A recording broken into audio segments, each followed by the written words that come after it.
Hey everyone, I'm Marcel Vann, creator of the VannGo platform. I made a tutorial video recently demonstrating how to use the VannGo platform, but since it's just a tad bit long-winded, I thought I'd go ahead and also make a shorter version of it.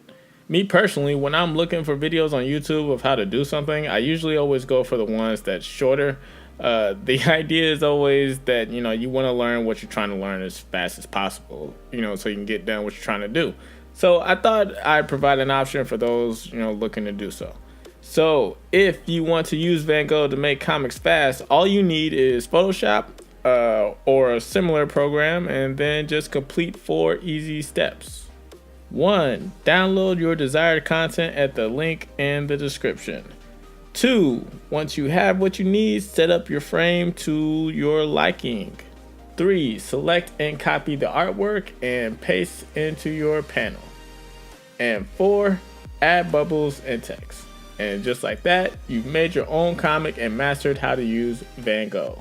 A world of pure imagination now awaits you.